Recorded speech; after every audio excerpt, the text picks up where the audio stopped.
Diambil dari Injil Matius. Matius pasal 27 ayat 45 sampai dengan ayat 56.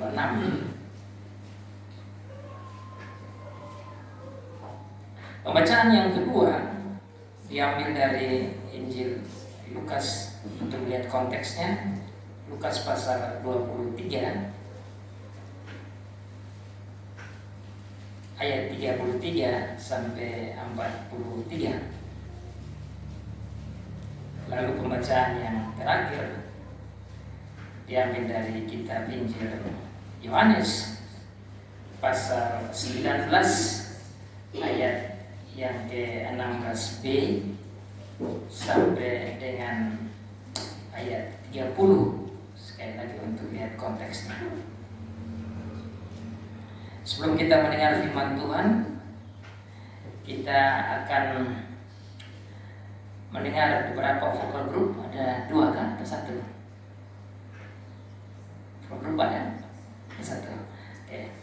Baik, vokal group akan kita dengar setelah saya khotbah. Mari saudara-saudara, kita membaca firman Tuhan dari kitab Matius pasal 27 ayat yang ke-45. Demikian bunyi firman Tuhan. Mulai dari jam 12 kegelapan meliputi seluruh daerah itu sampai jam 3.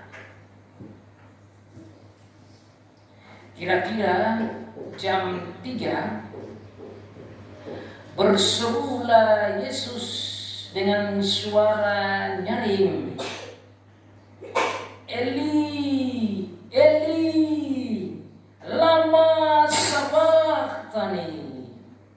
Artinya, Allahku, Allahku, mengapa engkau meninggalkan aku? Mendengar itu, beberapa orang yang berdiri di situ berkata, ia memanggil Elia. Dan segeralah datang seorang dari mereka. Ia mengambil bunga karang, mencelupkannya ke dalam anggur asam, lalu mencucukkannya pada sebatang bulu dan memberi Yesus minum. Tetapi orang-orang lain berkata, jangan. Baiklah, kita lihat apakah Elia datang untuk menyelamatkan dia. Yesus berseru pula dengan suara nyaring, lalu menyerahkan nyawanya. Dan lihatlah, tabir bait suci terbelah dua dari atas sampai ke bawah, dan terjadilah gempa bumi, dan bukit-bukit batu terbelah, dan kuburan-kuburan terbuka, dan banyak orang kudus yang telah meninggal bangkit. Dan sesudah kebangkitan Yesus, mereka pun keluar dari kubur, lalu masuk ke dalam kota kudus dan menampakkan diri kepada banyak orang. Kepala pasukan dan prajurit-prajuritnya yang menjaga Yesus menjadi sangat takut ketika mereka melihat gempa bumi dan apa yang telah terjadi.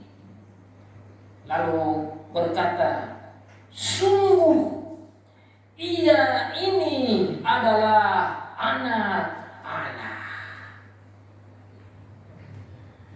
Dan ada di situ banyak perempuan yang melihat dari jauh, yaitu perempuan-perempuan yang mengikuti Yesus dari Galilea untuk melayani Dia.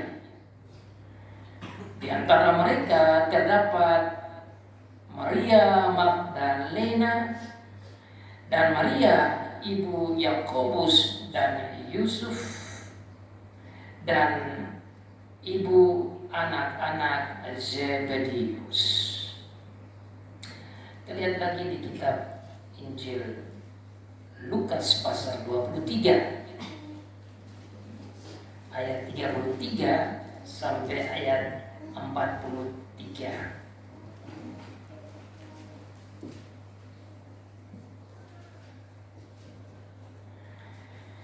Ayat 33, ketika mereka sampai di tempat yang bernama Tengkorak, mereka menyalibkan Yesus di situ, dan juga kedua orang penjahat itu, yang seorang di sebelah kanannya dan yang lain di sebelah kirinya.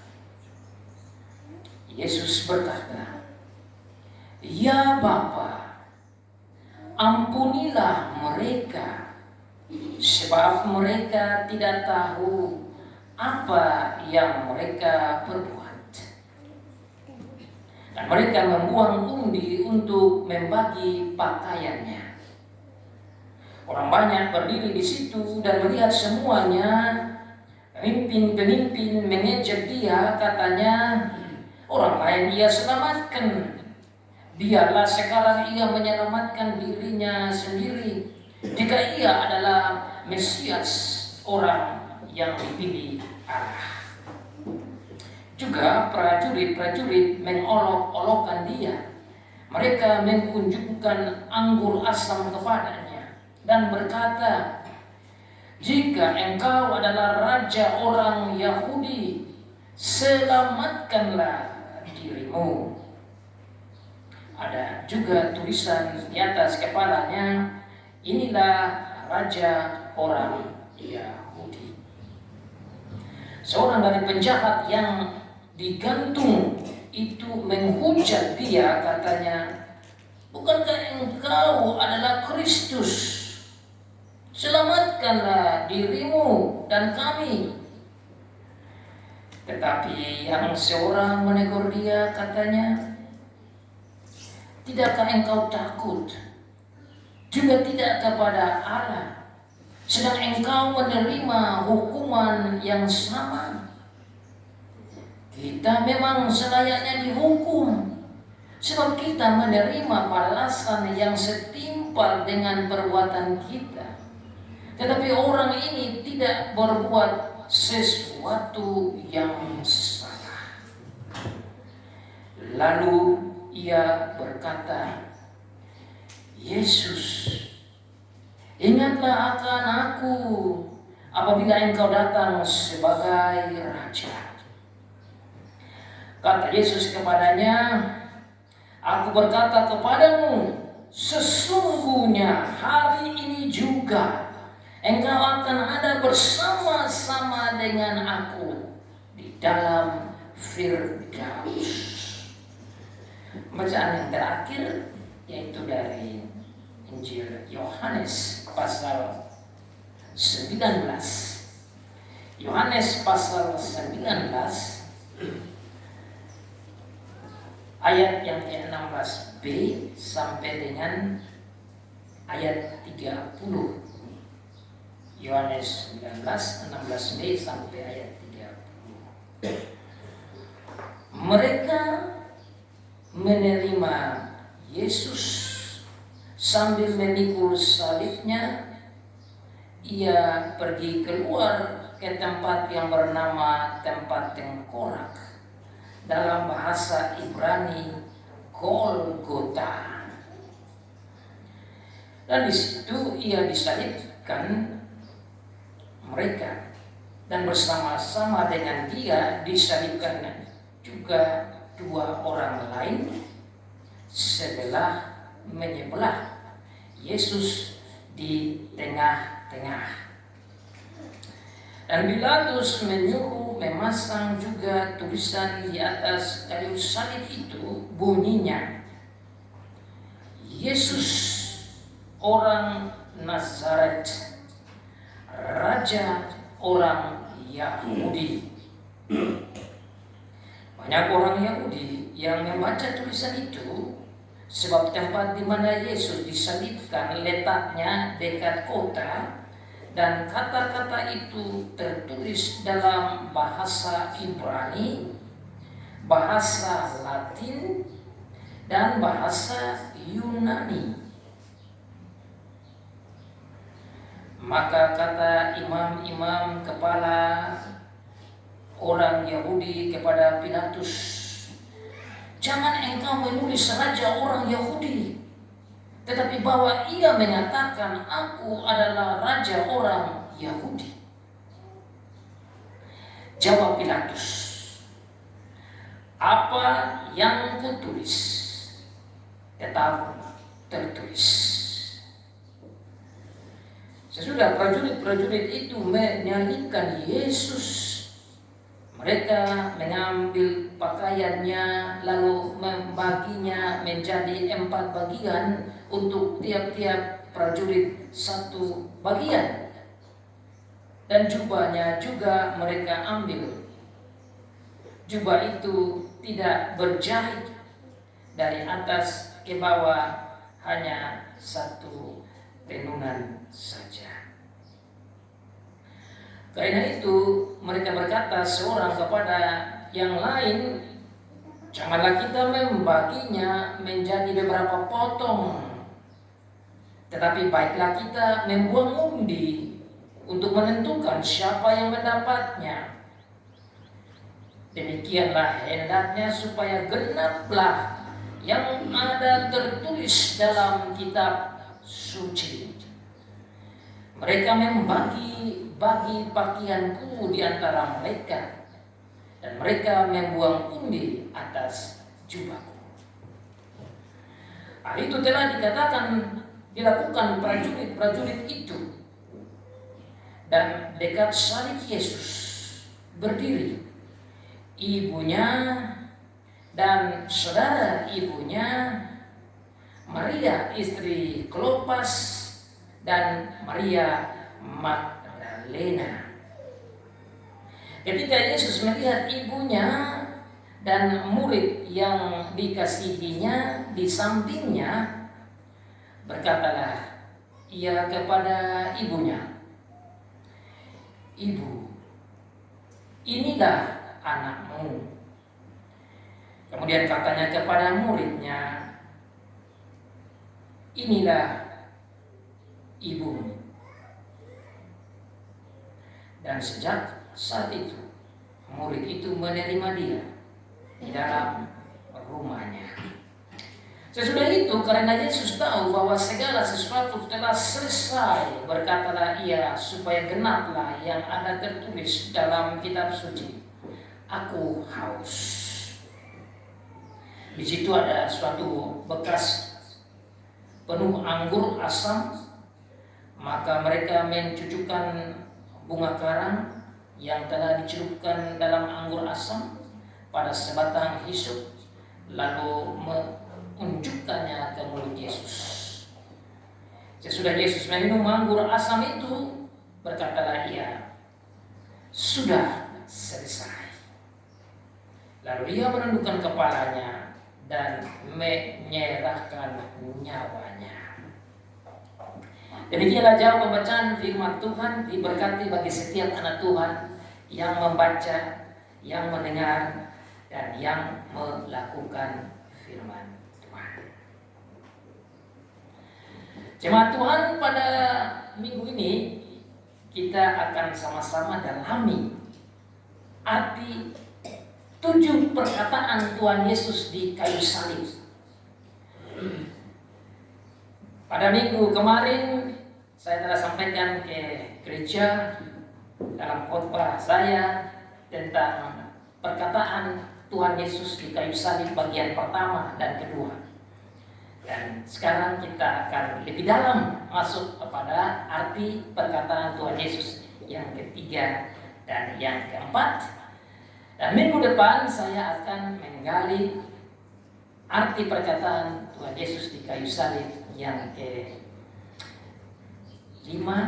yang ke-6, dan yang ke-7. Saya berharap saudara-saudara masih mengingat 7 perkataan Tuhan Yesus di kayu salib. Kalau saya tanya, pasti ada bilang, saya lupa. Tetapi bisa saja ada di sini yang sudah tahu. Maka mari kita mereview ke-7 perkataan Tuhan Yesus di kayu salib sebelum saya menggali lebih dalam yang ke-3 dan ke-4. Sekaligus meringkaskan kembali yang pertama dan kedua. 7 perkataan Tuhan Yesus di salib. Nomor 1. Ya Bapa, ampunilah mereka, sebab mereka tidak tahu apa yang mereka berbuat. Tadi kita baca dalam Lukas pasal 23 ayat yang ke-34. Luar biasa. Nomor 2. Sesungguhnya aku berkata kepadamu, pada hari ini juga engkau akan berada bersama dengan aku di Firaus. Tadi juga kita sudah baca di Lukas pasal 23 ayat yang ke-43. Yang ketiga, Ibu yang tadi kita baca dalam Yohanes pasal yang ke-19. Ibu, inilah anakmu, dan kepada muridnya dia bilang inilah ibumu. Yang keempat, Eli, lama sabachthani. Allahku, mengapa engkau meninggalkan aku? Tadi juga kita sudah baca dalam kitab Matius pasal yang ke-27. Sekarang yang ke-5 ini nanti minggu depan, tetapi tidak apa-apa kita ingat. Yang ke-5, aku haus, tadi yang baru kita baca dalam Yohanes pasal 19. Yang ke-6, sudah selesai. Tadi juga kita sudah baca dalam Yohanes. Dan yang terakhir, ya Bapa, ke dalam tanganmu kuserahkan nyawaku. Tadi juga kita baca, tetapi di Injil yang lain lebih jelas, dia serahkan nyawanya dan dia mati. Sekali lagi cepat-cepat ya, biar supaya kita ingat di rumah, karena ini kata-kata punya makna dan oleh karena itu saya ambil waktu untuk kita dalami. Nomor 1, ya Bapa, ampunilah mereka, sebab mereka tidak tahu apa yang mereka berbuat. Nomor 2, sesungguhnya aku berkata kepadamu, pada hari ini juga engkau akan berada bersama dengan aku di taman Firdaus. Nomor 3, Ibu, inilah anakmu, dan para anak, inilah ibumu. Nomor 4, Eli, lama sabachthani. Allahku, mengapa engkau meninggalkan aku? Nomor 5 paling gampang, aku haus. Nomor 6 juga gampang, sudah selesai. Dan yang terakhir semua pasti tahu, di dalam tanganmu serahkan nyawaku. Saya ingin buat itu biar kita paling sedikit ingat kita punya kata-kata Tuhan Yesus yang mana anggaplah ini sudah terakhir. Dan pasca begini ada baik untuk kita ingat. Namun selain menghafal dan mengingat, kita harus tahu juga apa artinya. What is the meaning of this words of God, words of Jesus on the cross? Apa artinya? Izinkan saya untuk meringkaskan kembali lagi yang saya sudah khotbahkan minggu lalu. Mengapa Tuhan Yesus di kayu salib? Dia berdoa, ya Bapa, ampunilah mereka, sebab mereka tidak tahu apa yang mereka perbuat. Kalau kita ingat tatkala Tuhan Yesus mau ditangkap di Taman Getsemani, prajurit datang dengan senjata lengkap, Dan ditanya siapa yang kamu cari, mereka bilang kami cari Yesus dari Nazaret. Dan tatkala dia bilang akulah dia, apa yang terjadi? Jatuh mereka semua, hanya omong aku. Itu berarti kalau Tuhan Yesus ini mau hancurkan orang-orang ini, hanya omong saja habis mereka. Berarti dia punya power, dia punya kekuatan, dia punya kehebatan, dia bisa habiskan mereka. Dia bisa buat action untuk musuh-musuhnya itu selesai. Kalau kita orang Kupang atau orang Indonesia bilang dia kulit kapok.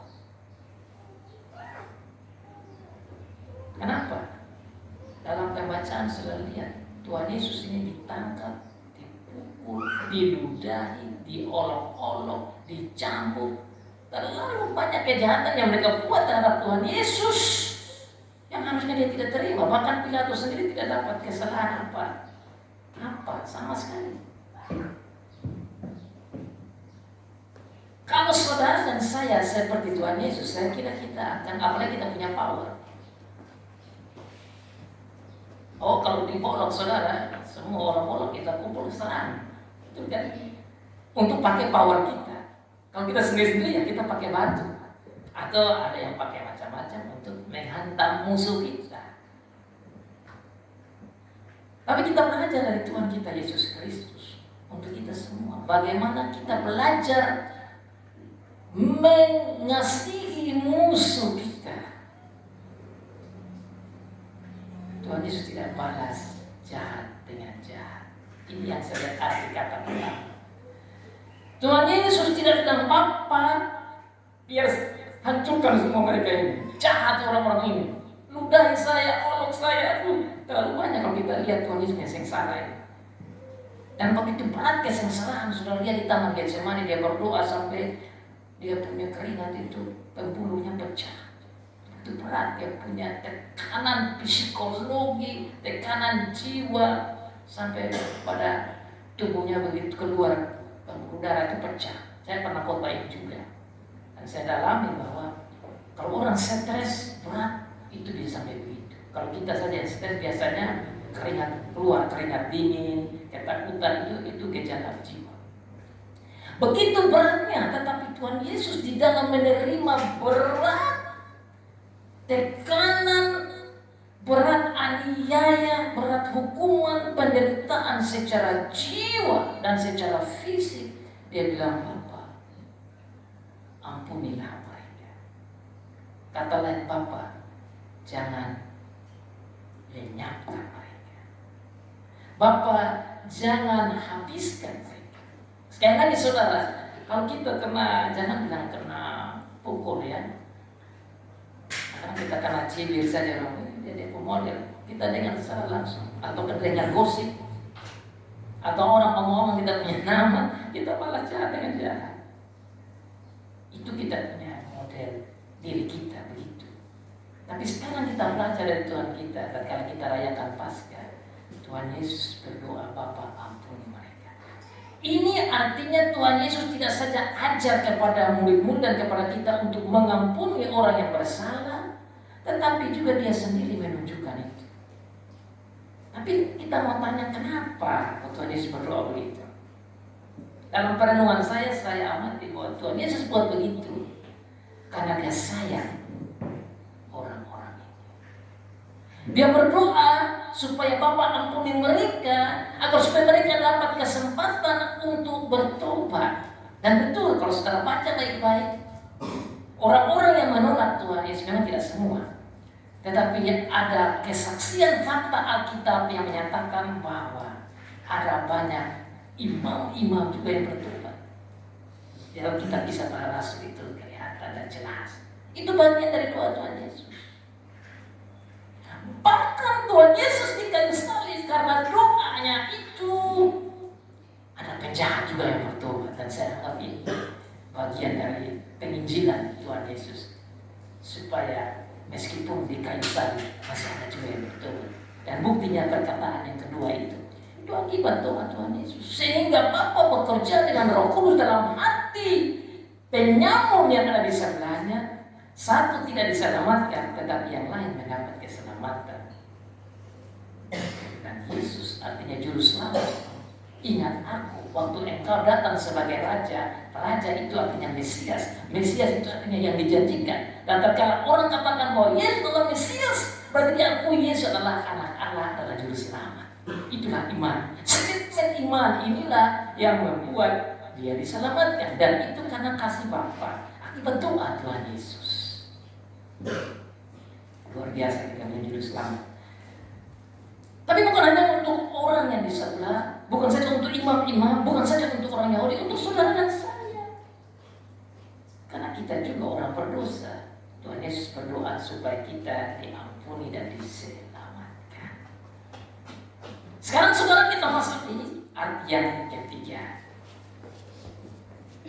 Tatkala Tuhan Yesus disalib, kita harus bayangkan Tuhan Yesus lagi disalib dan sudah mau mati. Karena sebentar lagi jam 12 itu dia akan berteriak untuk menyerahkan dirinya.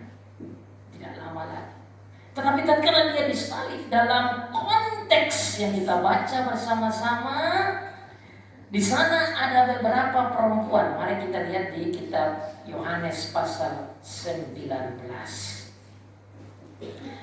Di ayat yang ke-25 dikatakan di sana, dan dekat salib Yesus berdiri ibunya dan saudara ibunya Maria, istri Kleopas, dan Maria Magdalena. Siapa orang-orang ini?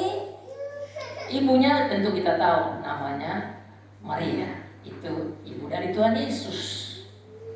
Saudara ibunya siapa? Ada yang tahu? Ternyata Tuhan Yesus punya mama, itu ada saudara perempuan. Ada yang tahu?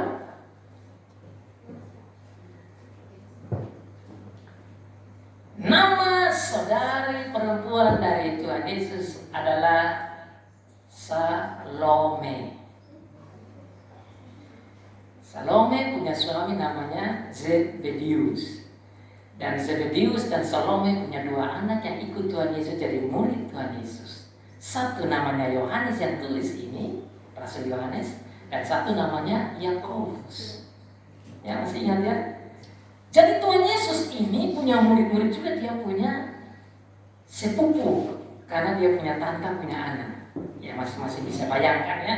Kalau saya lihat di sini ada Pak Dedi ya, Ibu Lisa dengan saudara Ibu Lisa punya anak, itu namanya kakak adik perempuan punya anak. Jadi Tuhan Yesus punya mama namanya Maria, Maria punya saudara namanya Salome, Salome dengan Zebedius punya anak namanya Yohanes dan Yakobus. Yohanes itulah namanya Yohanes Rasul, dan satu namanya Yakobus, juga dia Rasul Tuhan Yesus. Ada lagi yang lain, itu namanya Kleopas, punya istri namanya Maria. Nah, Maria Kleopas ini juga saudara dari Tuhan Yesus, juga ada hubungan keluarga. Saya teliti ternyata itu adalah saudari perempuan dari Yusuf. Jadi dia pun tante juga. Kalau kita lihat secara itu, jadi mereka kakak adik keluarga. Yusuf punya saudara namanya Maria. Ya, di sana suaminya namanya Kleopas. Sementara Maria Magdalena, saya sudah tahu ya, ikut Tuhan Yesus. Jadi kita bayangkan ya, banyak orang tidak lihat ini, tapi saya melihat itu tatkala di kayu salib.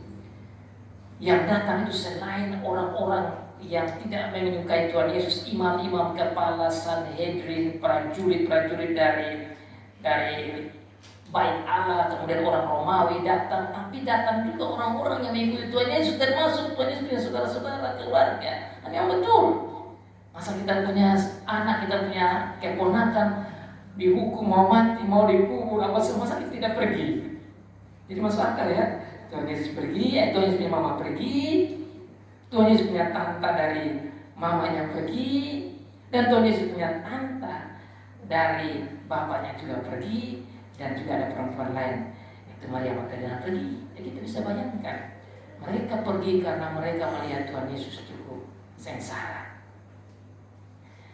Sekarang yang ingin saya dalami di sini yaitu perkataan Tuhan Yesus disalib yang sudah mau mati. Terus dia lihat dia punya ibu. Sebelum saya lihat dia punya perkataan, saya juga bertanya-tanya, ini dia punya bapak di mana, Yusuf?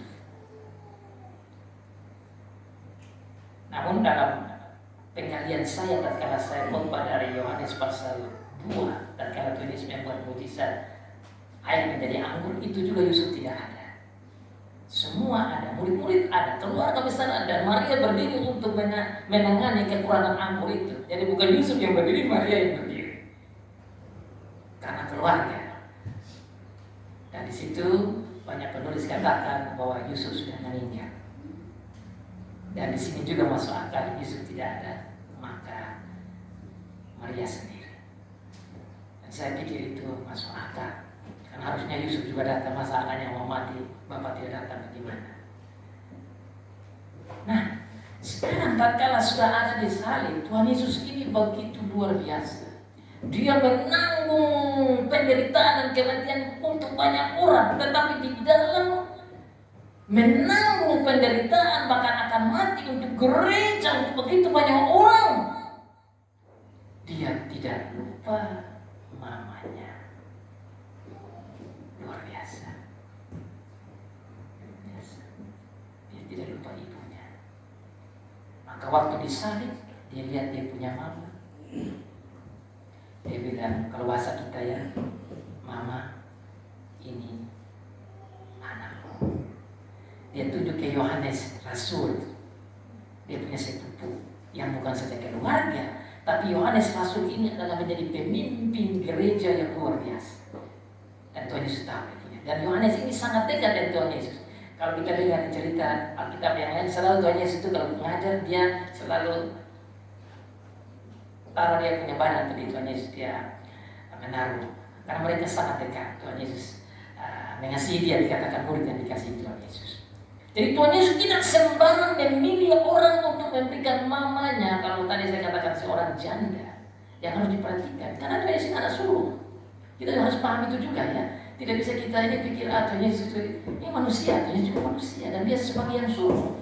Dan bayangkan mereka kan keluarga susah, kan tukang, Yusuf tukang, penghasilan pas-pas saja. Nah kalau Bapak sudah meninggal, ya Tuhan Yesus harus lanjutkan juga, bantu dan bertanggung jawab untuk keluarga. Maka sekarang dia yang adalah penanggung jawab keluarga setelah Papa meninggal, sekarang mau mati ini. Dan ketika dia bilang, ibu inilah anakmu, anak inilah ibumu, mama inilah anakmu, anak inilah mamamu. Ini adalah satu pemberian tanggung jawab. Kalau saudara-saudara mau ngomong, ini adalah kata-kata terakhir dari Tuhan Yesus. Dia melihat mamanya dan dia tahu mamanya ini butuh pertolongan. Dan saya berpikir, saudara-saudara, kenapa ya kok Tuhan Yesus ini tidak kasih tinggal aset gitu? Rumah begitu, kok kita zaman sekarang ya kalau ada apa ya kasih tinggal 1-2 miliar tanah begitu. Itu tidak, kita kan begitu. Tapi ini begitu susah sampai dia salahkan dia punya mama ke dia punya sepupu. Berarti memang mereka cukup susah. Alkitab tidak catat berapa banyak dinar atau rupiah atau uang yang Tuhan Yesus kasih tinggal. Kita ini zaman sekarang kalau bapak mama mati tidak ada apa-apa, lu pusing. Sudah ada juga kadang-kadang kita pusing juga. Itu tidak, saya renungkan itu tadi malam bila saya renung. Kenapa Tuhan Yesus? Kan bisa saja Tuhan Yesus ini kan Allah luar biasa. Bisa saja dibuat sesuatu ya untuk mamanya ini. Tapi yang luar biasa yang saya belajar, karena begitu susah, dia kasih mamanya ke anaknya, yaitu sepupunya itu yaitu Yohanes. Yang mana bisa kita renungkan, kenapa tidak kasih kepada yang lain, tetapi dia serahkan mamanya ke Yohanes Rasul yang sekarang tulis ini sebagai mamanya. Dan setelah itu Yohanes membawa mamanya itu atau Maria ke rumahnya. Itu kira-kira dikatakan. Sejak saat itu murid itu yaitu Yohanes Rasul ini menerima dia yaitu Maria dalam rumahnya. Terus kita mau renungkan kenapa? Saya pikir Tuhan Yesus membuat ini untuk menunjukkan kepada kita bahwa bagi Tuhan Yesus itu yang paling utama adalah pelayanan, pertanggungjawaban, perlindungan, pertolongan rohani. Bukan material, bukan uang, bukan tanah, bukan uang. Itu menurut saya. Kenapa saya ambil kesimpulan begitu? Karena Yohanes ini adalah rasul. Dia akan mati, tapi tulis tahu Yohanes akan menolong mama saya secara rohani. Dia juga akan mati. Jadi buktinya Yusuf juga mati. Kita pikir-pikir harusnya ikut Tuhan itu kan panjang umur ini mama juga. Berarti bagi Tuhan itu bukan masalah panjang umur atau apa atau berapa kaya raya kita, bukan. Tapi bagaimana kita dekat dengan Tuhan itu. Nah sekarang kenapa kayak Yohanes? Karena Yohanes ikut Tuhan Yesus mendapat pengajaran, mengetahui semua dan sebentar dia akan melaksanakan tugas pelayanan yang luar biasa demi keselamatan spiritual rohani dari mamanya, yaitu Maria. Sekali lagi, bagi Tuhan Yesus bukan masalah uang, bukan masalah aset, bukan masalah tanah, bukan masalah material. Tapi bagi Tuhan Yesus kerajaan Allah itu yang paling utama. The kingdom of God is the number one. Betul. Tuhan Yesus ajak kita cari dahulu kerajaan Allah dan semuanya akan ditambah kepadamu. Aduh, saya kalau renung-renung banyak dari kita salah dalam mendidik anak kita. Kita mau supaya anak kita sekolah semua kan supaya kaya, supaya hidup kaya kan? Tapi apa gunanya itu kekayaan kalau anak kita tidak kuat secara rohani? Saudara, kita punya gereja kecil, tapi kalau kita gerakkan gereja, anak-anak semua takut Tuhan. Dengan sendirinya Tuhan kasih itu berkat, itu dikatakan carilah dahulu kerajaan Allah. Jangan sampai kita berebut untuk hal material, terus rohaninya hancur. Dan ini masuk dalam pendidikan rumah tangga. Banyak generasi muda hilang akibat terlalu banyak ke material. Cari uang, cari uang, cari uang. Tuhan Yesus ini kalau bikin baik, bisa orang ya Allah ini bagaimana? Tapi bagi dia bukan itu penting. Yohanes, you are the spiritual father and brother and son. Dia adalah penanggung jawab rohani. Bisa segera kasih ke dia punya adik-adik yang lain. Tapi bukan itu. Dia kasih ke Yohanes yang Tuhan tahu, dan betul Yohanes ini luar biasa. Kalau saudara baca kitab Yohanes, Rasul Yohanes punya Injil. Waduh, rahasia demi rahasia. Makanya sekarang ini saya lagi khotbah kitab Yohanes, ulang per ulang ayat per ayat saya dalami.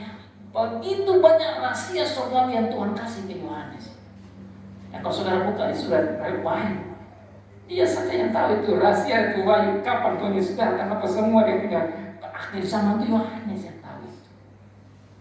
Makanya Yohanes spending waktu dengan mamanya Tuhan Yesus. Jadi meskipun Tuhan Yesus tidak ada, Yohanes aja. Karena lewat Yohanes, seakan-akan Tuhan Yesus berbicara ke mamanya. Luar biasa ya. Dan saya yakin Maria dapat hiburan yang luar biasa. Dan itu yang dibutuhkan. Saudara buka kembali Roma pasal yang ke-14 ayat yang ke-17, itu menjadi perenungan saya akhir-akhir ini. Mari kita baca sama-sama supaya saudara lihat koneksinya, hubungannya dengan kenapa Tuhan Yesus bilang kepada Maria, kasih ke Yohanes untuk jaga dia, dan Yohanes dia punya mama sebagai mamanya sendiri. Sudah dapat? Kita baca bersama-sama. 1, 2, 3. Roma pasal yang ke-14, ulang lagi. Roma pasal 14 ayat yang ke-17. Saya ulang ya supaya tunggu semua. Ini penting saudara-saudara. Sudah ayat yang ke-17, 1, 2, 3. Sebab kerajaan Allah bukanlah soal makanan dan minuman, Tetapi soal kebenaran, damai sejahtera, dan sukacita oleh Roh Kudus, kita perlu makan minum tentu. Tetapi kerajaan Allah bukan itu. Makanya dia tidak serahkan ke orang yang kaya untuk jaga mamanya. Dia serahkan ke orang yang kaya secara rohani, yang bicara tentang kebenaran dan bicara tentang kedamaian dan membawa sukacita. 3 poin penting itu.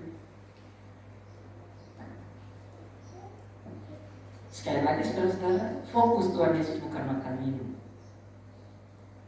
Yang dia mau mamanya dipelihara adalah Yohanes. Ceritakanlah dan lihatlah dan perhatikan hal-hal kebenaran untuk ibu ini. Inilah mamaku, seperti ini mamaku, inilah mamaku. Yohanes, ceritakan tentang kedamaian, dan biarlah kedamaian ada dalam mama saya ini. Karena itulah kerajaan Allah. Yohanes, sukacita itu harus engkau berikan ke mamaku. Nah, untuk apa kita ada banyak uang terus kita menangis, kita membakar lain? Ini terjadi. Jadi kalau bicara kerajaan Allah, ini kita bicara tentang surga. Maria sekarang sedih. Ini sekarang sedih karena anaknya meninggal. Tetapi di dalam kesedihan itu Tuhan Yesus membawa sukacita khusus karena dia akan menikmati suasana kerajaan Allah yang tidak lain adalah surga itu. Jadi kalau kita mau bicara tentang kerajaan surga, kita bicara tentang kerajaan Allah. Isi dari kerajaan Allah itu bukan bicara tentang harta benda, tapi bicara tentang kebenaran, cinta kasih, damai sejahtera, dan sukacita. Maka saudara, tatkala saya renung ini, saya balik saja. Kalau kerajaannya Allah itu ada 3 ini, kebenaran dan juga kasih, damai, dan yang terakhir sukacita, kita tinggal balik saja. Yang bukan kerajaan Allah itu kerajaan setan atau neraka. Kalau surga itu terdiri dari damai, cinta kasih, kebenaran dan sukacita, maka kita balik saja.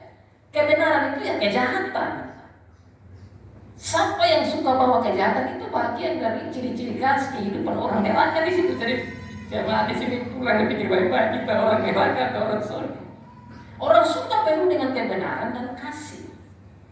Tapi orang yang bukan surga, saudara catat dan artikan sendiri, yaitu yang bawa kejahatan. Baliknya kok. Yang di sini kedamaian yang bukan surga, baliknya apa? Ya konflik, masalah. Kemudian yang satu, kerajaan Allah itu ada sukacita, yang konflik itu bawa sakit hati dan nangis. Dimana saja orang konflik, tangisan. Saudara-saudara, ini yang Tuhan Yesus mau dia punya mama itu dapat itu. Biarpun sederhana, tapi ada sukacita. Biarpun sederhana, ada damai. Biarpun sederhana, tapi ada kebenaran. Biarpun sederhana, ada cinta kasih. Dan kali itu ada saudara-saudara, biar hanya makan nasi dengan garam. Orang lupa bilang hantam terus, karena makan dengan damai. Tapi kalau yang ada itu kebencian antara suami istri dan mungkin dalam jemaat atau masyarakat atau keluarga, taruh makanan 1 kilo dengan daging babi atau daging sapi atau daging apa 1 kilo meja, orang kok bilang makan ke kodok bangka, mau masuk tidak bisa masuk karena hati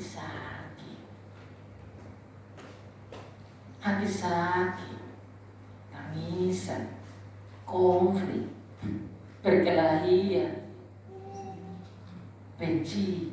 Ini saudara-saudara yang saya lagi renung, saya mau hidup yang begitu. Belum sampai di surga, nikmati dulu di surga di dunia ini, yaitu damai, sukacita dan kasih yang Maria harus dapat itu.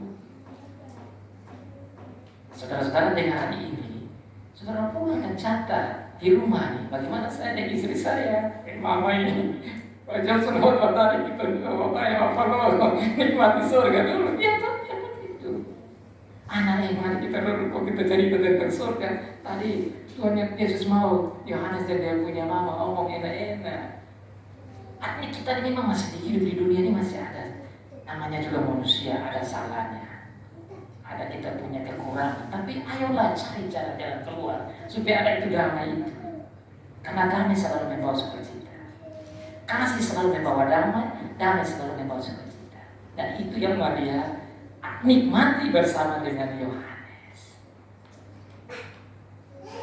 Sekarang kita masuk di bagian kedua. Apa arti? Eli, lama sabachthani. Kata-kata Tuhan Yesus yang keempat. Allahku, Allahku, mengapa engkau meninggalkan aku? Saudara-saudara, saya renungkan ini juga dan saya pikir ada hal yang saya belajar. Tuhan Yesus disalib, terus kenapa dia berteriak? Dan dalam bahasa asli, bahasa Indonesia juga bilang begitu ya. Ini teriakannya cukup keras. Mari kita kembali ke teks Alkitab itu di dalam Matius pasal 27 ayat yang ke-46. Kira-kira jam 3 berserulah Yesus dengan suara nyaring. Ini suara nyaring, saudara ya. Ini berteriak ya, bukan omong-omong saya ngomong. Tapi saya mau praktek bagaimana Tuhan Yesus punya berteriak. Biar kita tidak, saya akan jauh di mic sedikit ya, karena bisa saja ada telinga kurang dengar dan tetap tajamnya kalau dengan suara nyaring.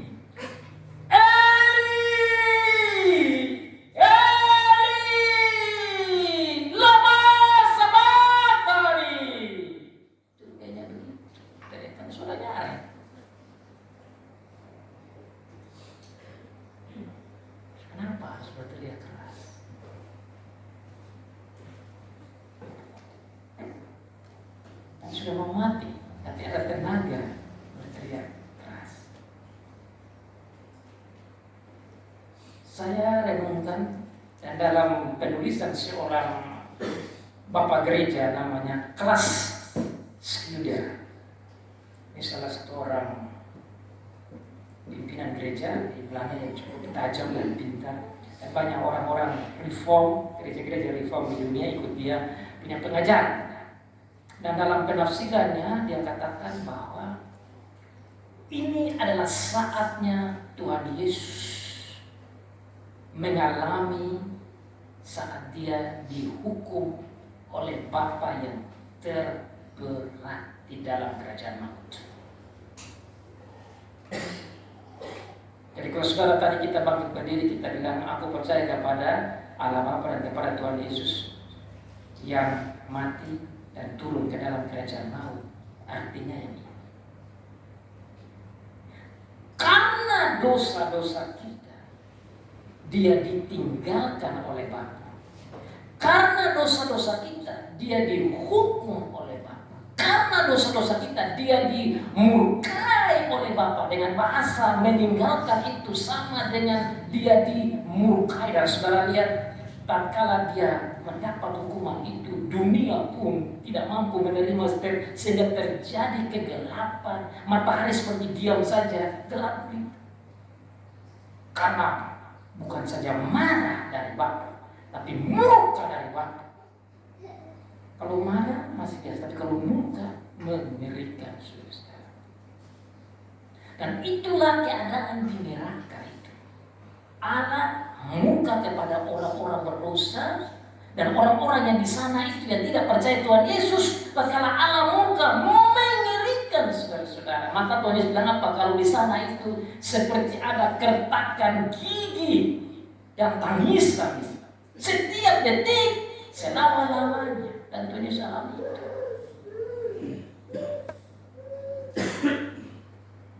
Saudara tahu kalau kita orang Kupang bilang kertakan gigi itu kalau omongnya bilang makan gigi. Saya kasih contoh saja, makan gigi biasa mau paham. Kalau sakit makan gigi itu bagaimana? Itu begitu tahan itu sakit itu. Itu yang dimaksud di neraka itu mengerikan. Sehingga diumpamakan seperti api yang menyala-nyala itu bukan artinya api menyala bakar habis, tidak begitu saudara. Ini hukuman atas tubuh dan atas jiwa selama-lamanya. Mengerikan sekali saudara. Tapi karena Tuhan Yesus sayang kita, Dia alami itu supaya saudara dan saya tidak alami. Makanya Dia teriak, "Allahku, Allahku, mengapa Engkau meninggalkan aku?" Berat sekali. Dan Dia berteriak dengan kekuatan untuk menahan. Dan sebentar sudah mati. Karena kata satu, "Aku haus," sudah selesai, boom, habis. Itulah saudara, kita merayakan Paskah, kita ingat Tuhan Yesus punya sengsara dan kematian dan beban berat. Makanya Dia bilang, rayakan perjamuan, ingat aku mati itu. Perenungan seperti begini. Tanpa beratnya, supaya kita jangan menerima hukuman yang berat dan mengerikan yang waktu di Getsemani Dia sudah merasakan beratnya hukuman Allah. Disalib Dia menerima itu semua.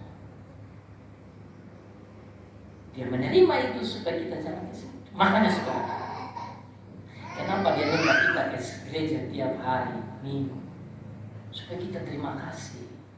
Apalagi Paskah begini. Masa Dia sudah sampai mati untuk kita kesetiaan, kita punya anak berlari-lari di sana, kita punya istri, kita punya suami. Tidak tak berterima kasih ke Tuhan di hari Minggu ini. Hari Minggu ini kan hari pertemuan dengan Dia. Dia mau ketemu kita ini. Makanya saya di rumah saya, anak-anak saya bilang, kamu harus ingat itu. Hari Minggu mau sibuk apa-apa, ingat ketemu dengan Tuhan. Dan saya hari Minggu, saudara-saudara, saya selalu mau siap pakai karena saya mau ketemu dengan Tuhan. Saudara, kalau kita presiden mau datang di Bolok sini, sampai tidak mau datang. Datang jam 6, jam 3 semua sudah baris. Sekolah anak-anak sudah baris. Tidak makan juga, yang penting pegang bendera mau lihat presiden. Oh ini presiden, di atas presiden, ini datang tiap hari Minggu. Masa kita tidak datang ketemu Dia? Sangat hal yang aneh. Saya kalau lihat orang mau ketemu presiden 1 jam sudah berdiri di gereja, datang terlambat. Berarti kita tidak hargai kita punya Tuhan yang baik, yang mati. Tidak ada presiden yang mati kayak Tuhan Yesus begini, saudara-saudara. Itu saja kita mau berdiri. Mari kita renungkan ini, saudara-saudara, di masa Paskah ini. Ayo kita renungkan kita punya Tuhan Yesus yang begitu baik. Raja di atas segala raja, Tuhan di atas segala Tuhan. Saya bisa katakan presidennya di atas semua presiden. Saudara, minggu depan ayo gerak lebih banyak lagi. Mau datang di sini karena Tuhan mau ketemu kita, pendetanya hanya alat saja. Kita kasih ingat. Saudara jangan tersinggung kalau kita omong tajam-tajam. Bukan untuk saya saja, untuk kita semua. Karena tugas kita nih omong Tuhan punya mau. Bukan omong untuk kasih tersinggung saudara-saudara, tidak. Kita punya tanggung jawab omong untuk Tuhan punya mau, supaya kata-kata kita ini diberkati dan jemaat diberkati. Ya, kalau saudara dengar dan laksanakan, saudara diberkati. Karena kita omong Tuhan punya mau. Tuhan punya mau apa? Kita kasih tahu jemaat datang, saya mau ketemu mereka. Sama seperti waktu Dia ciptakan Adam dan Hawa. Mereka dua belum kerja apa-apa. Hari pertama itu mereka diciptakan hari ke-6, hari ke-7 belum berapa-apa di Taman Firdaus ketemu. Dia berkati mereka di hari ke-7. Sampai sekarang belum hari Senin, hari Minggu tadi berkati. Itu namanya adat kudus yang kita masih jalankan dan Tuhan Yesus perintahkan itu. Maka rugi besar orang kalau dia datang ketemu dengan Tuhan yang sudah sengsara mati. Jangan bilang rugi besar yang tidak datang. Yang terlambat saja sudah rugi besar. Kenapa? Terlambat itu waktu pendeta bilang apa? Kasih karunia damai sejahtera. Itu apa? Itu bukan pendeta ngomong, itu Bapak punya omong yang pendeta sampaikan. Salam dari Allah untuk jemaat yang Dia sayang. Kasih karunia. Tadi sudah ngomong kan? Kasih karunia itu karis. Aku sayang padamu. I love you. Itu awal sebelum mulai lanjutkan dengan kebaktian. Kasih karunia, karis, I love you, damai sejahtera, surga untukmu. tadi saya sudah khotbah, tetapi saya tadi kotor soalnya. Damai bagimu, Papa kasih tahu. Sehingga gereja adalah suatu saat di mana ada persekutuan, kebersamaan, pertemuan bergaul antara Bapa lewat hamba Tuhan dengan umatnya. Supaya nanti pergi ke rumah hari Senin sampai Sabtu, jangan lupa bagaimana engkau bertemu bergaul dengan saya. Di rumah, di kerja juga seperti begitu, kita bergaul. Tapi ini hanya bisa kalau jemaat mengerti the deep love of God. Kalau kita jemaat orang tua mengerti cintanya Tuhan bagi kita seperti sekarang ini, mati untuk kita, sengsara untuk kita, masuk di kerajaan Allah untuk kita, dihukum di neraka untuk kita. Maka kita datang mau bertemu dan terima kasih. Sebelum saya tutup, saudara, saya kasih contoh. Kalau ada di sini dapat berkat besar, kasih satu rumah besar atau apa, itu pasti kita pergi terima kasih ke orang itu, kita mau cium di lutut saja. Kenapa? Karena tidak ada rumah, tiba-tiba kasih rumah besar, apalagi rumah tingkat 5 atau 7. Oh, cium saja itu orang punya kaki. Karena tidak ada dapat. Saudara tidak bisa masuk surga, dapat. Ini lebih dari rumah 7 tingkat. Masa tidak dicium Tuhan punya kaki, bagaimana? Saudara renungkan ini baik-baik. Kasih tahu kita banyak anak tiap hari omong waktu makan, omong dengan mereka, Tuhan punya baik begini. Baca di firman tadi, diskusi waktu makan siang, waktu makan malam, diskusi dengan anak kita, sehingga mereka melihat Tuhan punya sayang dan mereka balik sayang Tuhan. Jangan sampai mereka sayang HP, TikTok, YouTube, apa semua, tiap hari buang waktu di situ, waktu dan Tuhan tidak ada. Zaman sekarang begitu. Orang tidak sayang Tuhan, lebih sayang barang-barang kayak gimana ini. Waktu banyak di sini. Saudara, ini Paskah ya, mari kita semua renungkan baik-baik. Semoga cinta kasih Tuhan, pertama dia tunjuk kepada itu banyak orang, Bapa ampunilah mereka. Kemudian itu orang di sebelah dia selamatkan karena kasihnya terkelihatan. Mamanya juga dia perhatikan, sayang sebagai anggota gereja, dia punya keluarga, dia punya mama, dia sayang. Terus dia sampai mati sayang kita.